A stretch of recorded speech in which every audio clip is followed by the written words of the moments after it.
जय श्री कृष्णा, जय श्री राधे। 32वां अध्याय। सूत जी कहते हैं, हे ऋषियों, कार्तिक शुक्ला द्वादशी को ध्वजारोपण करने से संपूर्ण पाप नष्ट हो जाते हैं। चारों वर्ण, ब्राह्मण, क्षत्रिय, वैश्य व शूद्र, इनमें से जो कोई भगवान के मंदिर में झंडी लगाता है वह ब्रह्मा आदि देवताओं द्वारा सम्मानित होकर विष्णु लोक को जाता है। नारद जी कहते हैं, हे राजा पृथु, इस संबंध में एक अति प्राचीन इतिहास सुनो।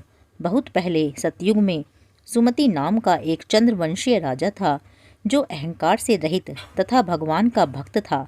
सप्त द्वीपों में इसका शासन था।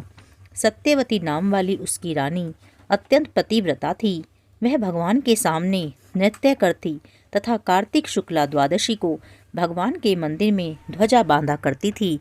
एक दिन विभांडक ऋषि वहां पर आए। राजा रानी ने उनका अत्यंत आदर सत्कार किया। तत्पश्चात ध्वजारोपण करते हुए देखकर ऋषि ने कहा, हे राजन, भगवान को प्रसन्न करने के और भी अनेक साधन हैं, फिर भी आपकी इस ध्वजारोपण में इतनी श्रद्धा क्यों है? यह सुनकर राजा ने कहा, हे मुनि, इसका अत्यंत अद्भुत एक इतिहास है जिसे मैं आपको सुनाता हूँ।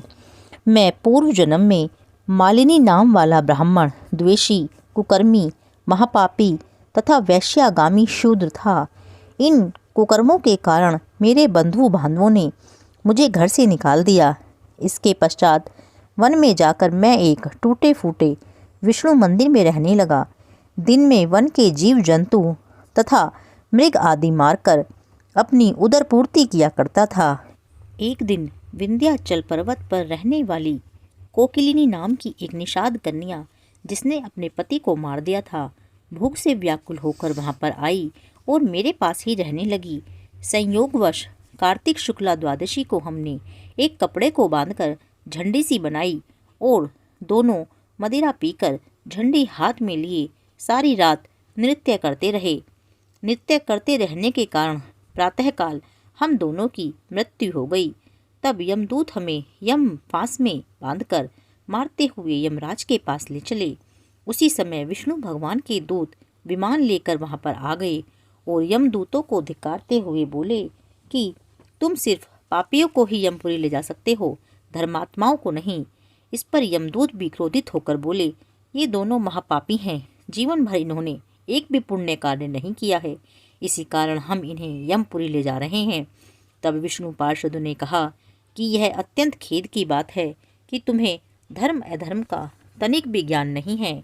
यह ठीक है कि जीवन भर ये पाप कर्मों में लिप्त रहे हैं, परंतु कार्तिक शुक्ला द्वादशी को इन्होंने भगवान के मंदिर में ध्वजारोपण तथा नृत्य गायन किया है।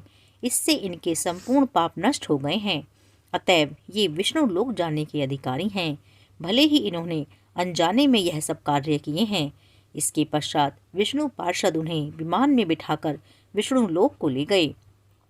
नारद जी कहते हैं कि हे राजा पृथु, अनजाने में ध्वजारोपण का ऐसा फल है, तो श्रद्धा पूर्वक कार्तिक शुक्ला द्वादशी को ध्वजारोपण करने से जितना फल प्राप्त होता है उसका वर्णन नहीं किया जा सकता। इतनी कथा सुनकर विभांडक ऋषि तप करने चले गए। 32वां अध्याय पूर्ण।